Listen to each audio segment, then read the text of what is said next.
Welcome to Stories of Hope. I'm Christine Hotchkiss. Each week, I bring you stories of inspiration, education, and my one big word is hope. Before we get started, I want to acknowledge my studio sponsor, the Motivated Mind Group, your creative agency right here in downtown Chandler. Today, my guest is Brock Bevell. He's a retired police officer who was run over on duty and ultimately retired from his injuries. The injuries caused him to endure numerous knee surgeries and constant rehabilitation. To deal with the pain, he was prescribed opioids. We're going to leave it right there because there's a lot that can be talked about with opioids. Please help me welcome my guest today, Brock Bevell. Thank you for having me. Yeah, this is cool because you and I did the Zoom thing when we were all stuck in front of our computers in 2020. So this is our first physical encounter, although I feel like I already know you. This is good. We needed this. We need this face-to-face contact for sure. Oh, and when I had learned about your story and you being a retired police officer, we already know how opioids are killing people. How did you get caught up in this? You know, it was interesting. I went to the doctor. So I got run over in April 11th, like 2001. I was working as a police officer. A lady who was actually prostituting her daughter in exchange for drugs. Oh my God. Actually decided to run my partner and I over. And so I went to the doctor, and when I got to the doctor, I still remember him saying, "Brock, you're a cop. So I'm gonna prescribe you these medications and you're not gonna get hooked on them." Oh. So in my mind, I'm like, wait a minute. So I'm a cop, carte blanche, I can take this medication. I'm like immune to getting addicted to it. And so that was my like really first understanding of opioids. But from being an undercover cop, from being a police officer, I really had issues with drug addicts and drugs because I'd seen the destruction that it caused. I had so many DUIs and accidents, and I had a different taste for it as well. Well, I have a different taste because when you have a physician that's telling you that he's going to prescribe because you're a police officer, and then he's going to prescribe something that says you're not going to get addicted, that's an oxymoron thing. When you're talking about a drug that is on the streets that you and other police officers are trying to take off the streets, yet you had to have them because of an injury being on the streets. Right. Was there like a different prescription that was supposed to have taken place? Because right. I don't see that. I don't know. I just think he felt that I was above it, that because I'm a police officer, like I would never succumb to addiction. Mm-hmm. And that was the impression that I got from him, and that was not the case. No, but that makes sense, but it's not the case. It's not the case.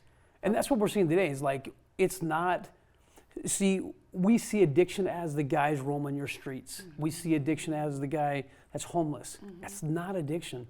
You know, that's like probably 1% of addiction in America versus the attorneys, the doctors, guys like me, Max Hall, who's my partner, a football player for the Arizona Cardinals. It's guys like that that are predisposed to addiction, that we have this addictive personality. Oh, we can't forget one other place that we know that there's medications. Grandma's medicine cabinet. Grandma, yeah. I talked to a guy yesterday. A lot of them, right? That's how he started. He's grandma's 80s. Yeah. They think it's an innocent thing, and they don't realize that it's much more than that, which goes into the next part, because you and I talked about this when I talked to you in 2020. This was one heck of a journey for you when you got addicted and didn't even realize that your body was already addicted. Yeah, it was a 10-year process. So please. So you know what's crazy was I was taking medication for the pain, for these injuries. I had surgery after surgery, and then I noticed that I started self-medicating. The pain from the physical injury was gone, but the mental process, because when I retired, I left the department, I didn't have that connection with those guys anymore. Mm-hmm. And so that for me was the biggest loss, was not having those guys. So I noticed that the more opioids I took, the better I felt. So let's back up, because I don't think we talked about this. When you said with those guys, you were medically retired. I was. So when I medically retired, I don't know if you know how it is, but basically you go in front of a board and they sit you down and say, okay, Brock, here's your file. You are no longer fit for duty. And so going from being this physically fit guy who I thought I was A-type personality to the next day being retired, and now I'm home. And I hope nobody takes this wrong, but now I'm going from living this life of like Nitro Circus, and like it was fun. It was, chases and pursuits. And making a difference too. Yeah. You were really out there helping other people as well. Yeah, we were doing some cool things. And then all of a sudden now I'm home changing baby diapers and washing dishes. You're a civilian. Civilian.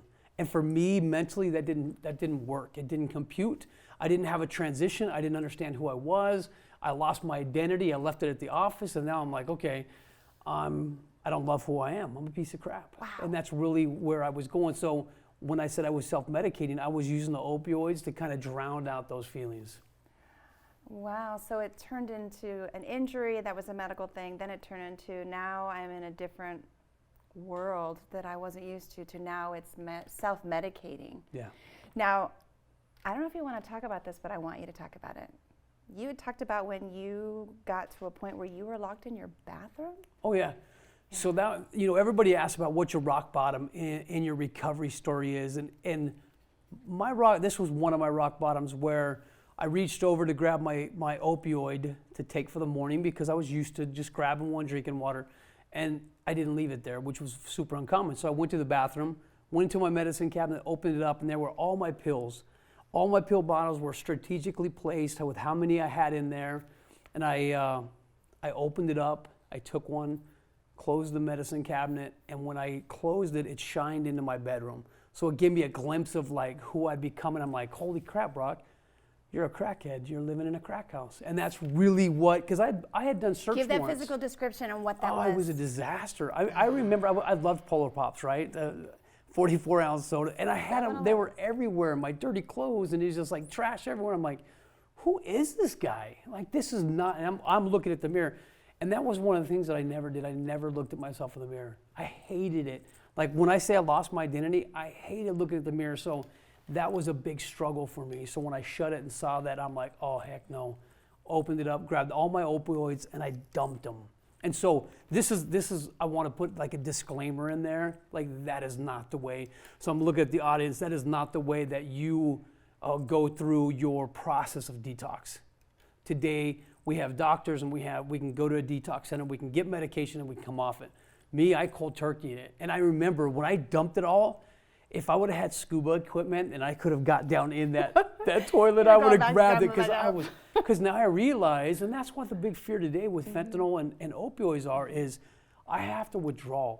I have to now cut myself off from those opioids and I have to get off them. And so for me, all I could think about was, this is gonna hurt. This is gonna suck. I'm by myself because I'd alienated everybody out of my life because I was really good at lying. I was a good undercover cop. So I pushed everybody away. And when they asked me about the addiction, I'm like, listen, look at me. I have these surgeries. I have medication from the doctors. I could justify it. Yeah. And so it was like this vicious cycle that just kept going. But there was a moment of clarity in that bathroom where I said, okay, I'm gonna do this. And I locked myself in there. So the detox lasted 7 days, and anybody that's on opioids would agree with me, that's about what it takes. And it was violent. It was the most violent pain. It was I want you to be excruciating. descriptive because this is the real and the raw, and I want it to be Well, if we can be known. descriptive, I'll tell you the truth. I remember the pain initially was like, I felt like I had the flu. And then all of a sudden it changes to cold sweats, to burning up. My leg, I remember one of my legs just ached so bad I couldn't feel it, and I was like banging it to try to get it to, I don't know what it was like restless leg syndrome, but I was banging it. And then I started throwing up and I started dry heaving, and it got to the point to where I was defecating on myself. I was urinating myself. I had no energy. And then the dry heaves got so bad where I'm on all fours and I'm heaving, and all I can think about is, okay, God, my backbone is gonna come out like shooting out my mouth because it's so violent. Wow. And that's what the opioids do, because the opioids kill the pain, right? And when you start detoxing, they're falling off, the receptors. So all those those pain receptors are firing, saying, hey dude, I need a pill. And so for me, that's the withdrawal, and that's why they go right back on it. Oh yeah, and most people say, I can go 3 days, I can like tough it out for 3 days. And then after that, I'm a mess and searching for it. So how long were you in this bathroom? 7 days. So legit 7 days. And it was funny, at day 3, I mean, I have a relationship with Christ, right? I think in recovery, it's a major component. And I remember having a conversation and said, okay, God, I can't go through this anymore. Please let me walk out of here. Let me get out, and I'll be different. And I heard him laugh at me. Like he was like giggling at me saying, dude, if I let you out now, you're gonna go use just to get out of the pain. Yep. He goes, no, you're in it. Wow. I'm like, oh my gosh, okay. And when I heard that, I'm like, all right, this guy is really present. He knows what I needed to hear. And so for up to 7 days, and finally on that 7th day, I'm laying there and I'm like, I can't go another minute. I cannot do this. I'm broken. You know, we talk about that surrender that comes from recovery. Yeah. I needed this moment of surrender. And so I said, okay, God, I'm not in control, but I'm going to ask you, either take my life because I'm out. I can't do this anymore, or give me a chance to like get out of this bathroom and make an impact on other people. How'd you know 7 days was the final day that you knew you were going to I was get done. through it? I was done. We talk about in recovery being done. You know, oh, you're finished or you're done. Okay. A lot of people say, I'm finished with using drugs. You're not. No, you're not. When you get to that point that you are done, like you're done. Finish is like, oh, I finished the race. Hey, I got a medal, good, and I'm going to go do another one. But being done is like, I've done it, I've completed, I'm never going back. How do you know you're not going back? Because we know with addictions, you're always a recovering whatever the addiction is. And so, you know, that's a big thing we talk about. But we're kind of getting to the point where that's not true. We're realizing there's some bigger depth than that. Is like, how long do I got to kill myself an addict? I'm 14 years sober, January 11th. Congratulations. Right? So, am I still an addict? Yeah, I mean, I probably am. But you won't relapse. But I'm never going back. And then people are like, well, you can never say that. Listen, I'm never going back, because the fear of going back to using an opioid scares me to death. It legitimately scares me so bad that I just won't pick it up. If I have surgery, I have to get knee replacements again from my injuries. Yeah. I won't use it. No. I'll just find something else. Yeah, I mean, that's where I'm at, so. So, you know, I actually had an injury. I have scars here, and on my wrist I have plates and screws from an accident that I was in, and I didn't know what addiction was, and I had same thing. But when I recognized, I'm like, whoa, my body's not liking this. I was like cut cold turkey too, but I did not have any addiction at the level that you did. This was just a simple surgery, so I thought. So I don't think it was opiates, I think it was Percocet, actually. Okay. And it was still horrible because I went through sweats and stuff when I realized that I don't want my body to get used to it, because I was like, yeah, pop it. But I was like, wait a minute, because I was smart enough to recognize that this isn't where my body's supposed to be. So thank you for sharing that 7 days. That's crazy. So now you actually have a couple of good things going on here. You have a program, but you also have a podcast, and you have a friend of yours who is, and you'd mentioned his name is Max Hall, NFL quarterback. What's his story? So we got to get Max on the show, but his story is pretty cool. He actually went to Mountain View High School, where his addiction started. Okay. Then he went to BYU and played 4 years at BYU, and then got picked up with the Arizona Cardinals and played for them. Had an injury, couple concussions, blew his shoulder out, and then was prescribed an opioid. And at that time, he got a concussion, and it just worsened. So fast forward, I don't know, 4 or 5 years, it turned into a heroin addiction. He was arrested down the street at Best Buy. So imagine the paper going from an NFL quarterback to being arrested in Best Buy for shoplifting. That's why this is such a great pair for the two of you to do this program. I want a shirt that says I arrested Max Hall. Like, I told him I was going to get that for fun, you know, because being a cop and then, you know, it's just fun. And I love the guy. You know what's cool is he's coming out of his own and talking to it. He when we first met, I invited him on my podcast, Chase the Vase, the first time. He was like, I'm not a podcast guy. I don't like sharing my addiction story. Out of shame? Not shame, more of just, I think it was fear. Like, what are people gonna, it's kind of dead, right? People don't see it anymore, and if it's not in front of you, the next big thing's in their way. No one needs to know your past history? And so with him, it was like, I'm like, hey, no, I want you to be on this. And after we aired, I'm like, you know what?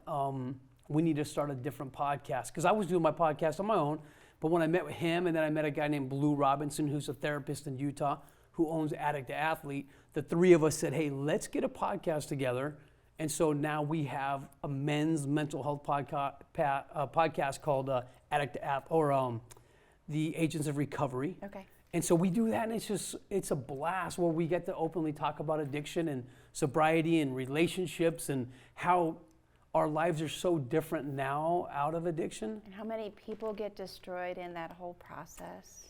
You know, including ourselves. Yeah, that was my biggest loss, was me. So with that being said, I'm going to reel it back a little bit. Let's go. With having been a police officer, and we talked about how you were out there trying to get these drugs off the street. You've already shared how they were found. How do you feel now that you were out there versus you got suckered into it, not even knowing that you were going to be brought into it? Well, I think that's the we don't believe, I didn't think I was an addict. I'm not an addict. You know what I mean? If you look at me, you see me in Walmart, you're like, that guy, he's not an addict. Sure. You know what I mean? I don't look the part, and that's where I want to change that stigma to where there is addiction to opioids through prescription medication. Mm-hmm. A lot of people, we're hearing so much about fentanyl, we're hearing about these other medications, but really that's one of the big scares for me. Mm-hmm. is, I mean, right now you can't get Adderall. Adderall is kind of almost, it's almost hard, it's hard to get for Remind people. me what that's for. What is it for? ADHD? Yeah. Oh, that was a huge thing for a long time. And so they're having a hard time getting that. So what's happening is these kids that can't get it, they're going to the street to get Adderall on the street, and it's laced with fentanyl. Ouch. And so that's a prescription drug that they shouldn't have a hard time getting, right? And it should be safe. And these prescriptions are not safe. Mm-mm. I'm not saying not to use them. I'm just saying, like, nobody was checking on me. I could go to any one of my doctors and say, hey, I need a different pill. This is not working. They would just give me whatever I wanted. Well, we already know about the pharmaceutical, but we're not going to go there. We're not going to go there.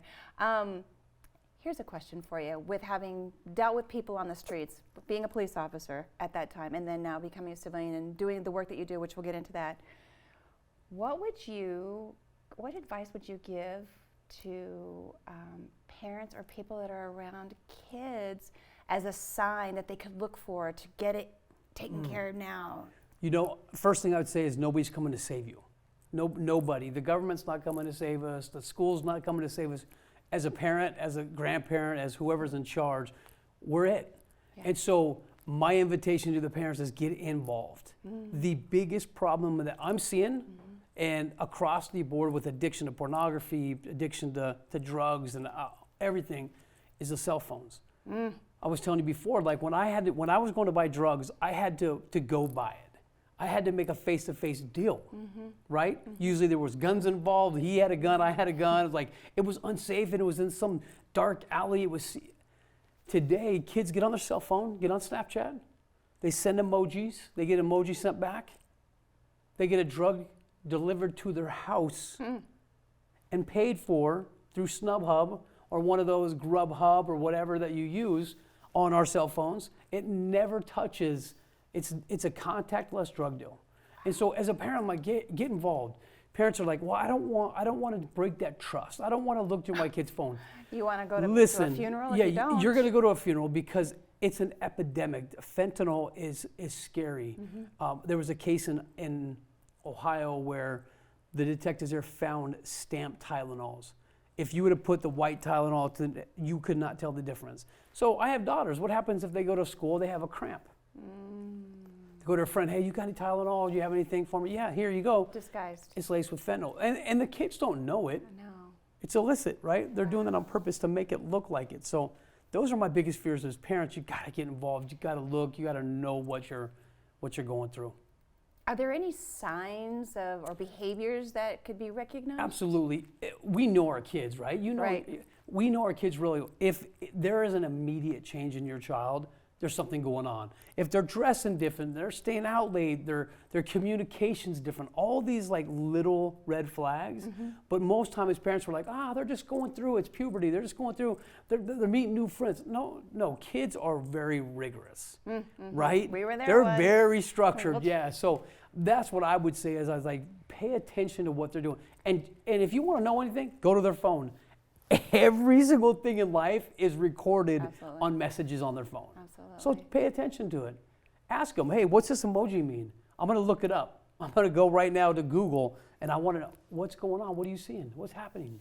So I got a couple things here. Okay. You talked about Chase the Vase podcast, which I know all about because when we met via Skype, Yes. because that's what we did in front of the 2020 era, and you got to do that.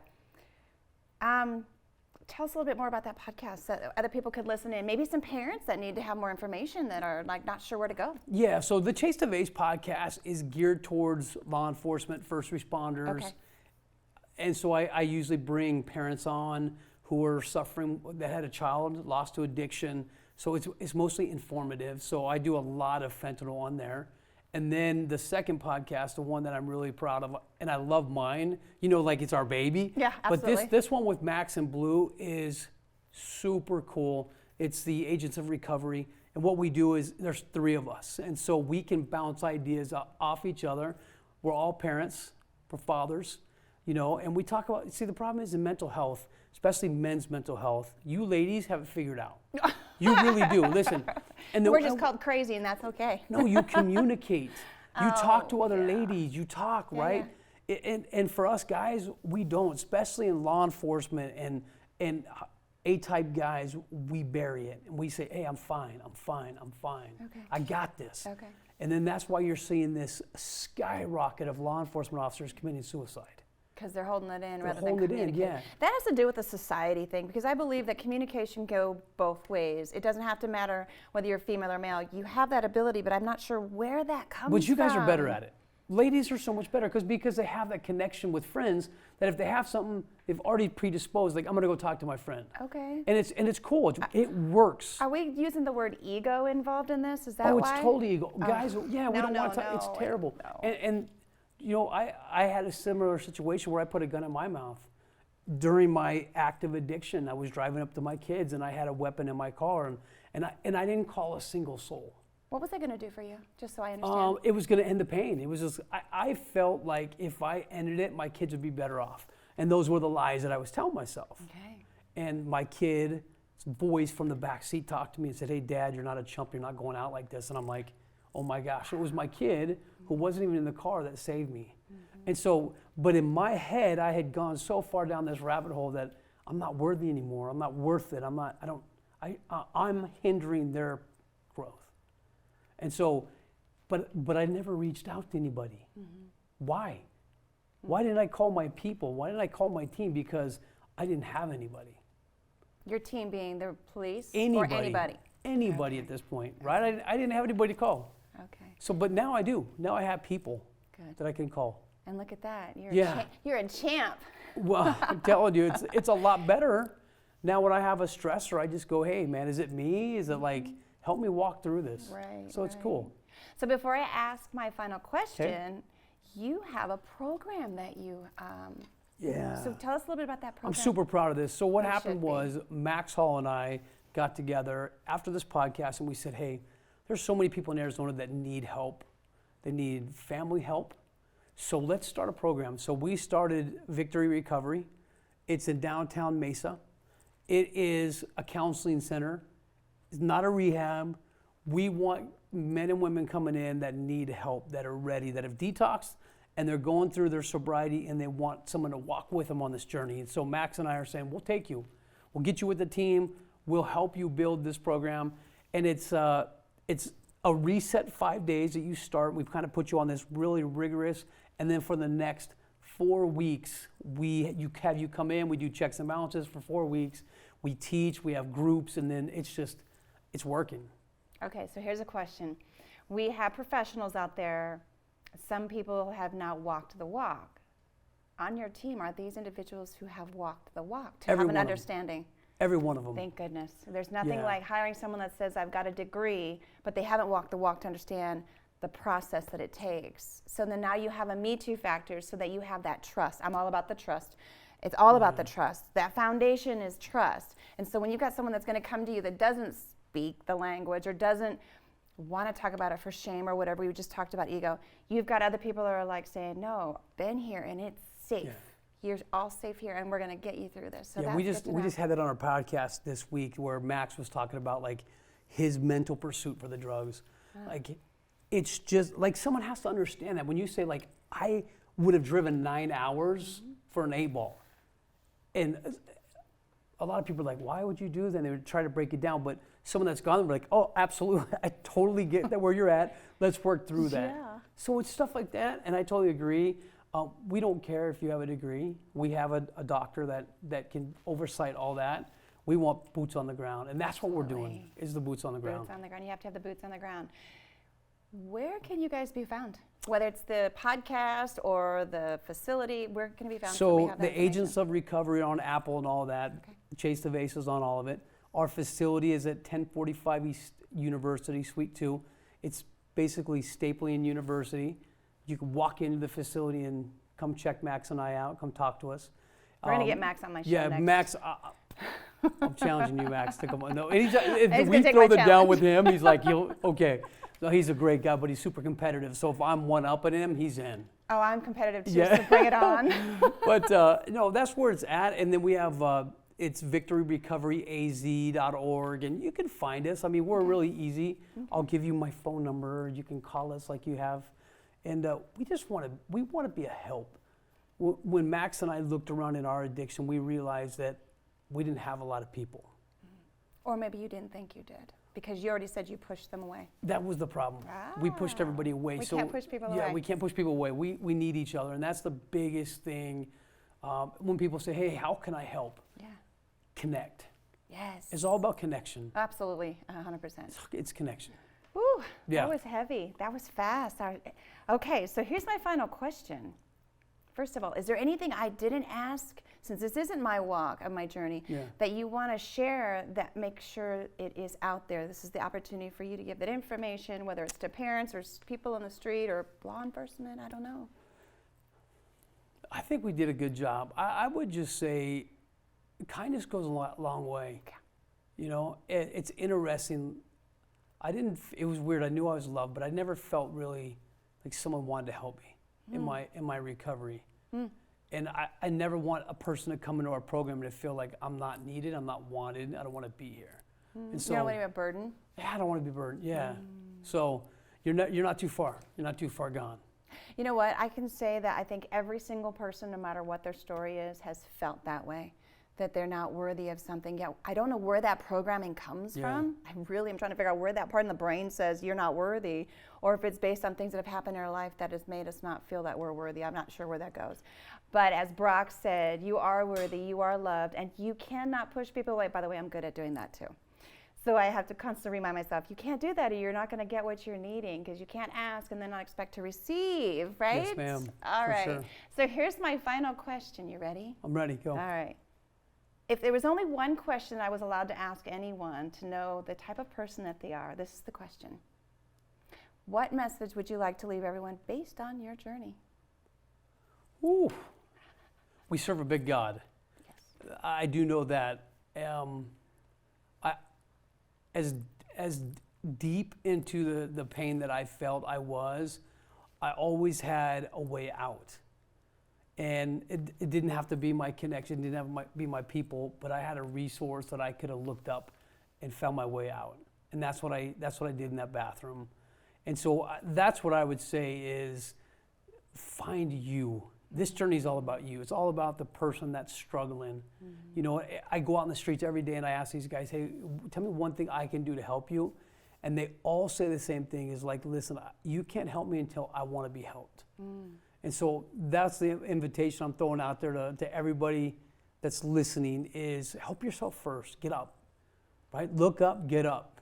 Our big thing is we fall, we fight, we overcome, right? Every one of us struggles. It's okay. We do. It's And okay. it's okay to not be okay, but what I tell everybody, it's not okay to stay there. You can't stay there. You got to swing.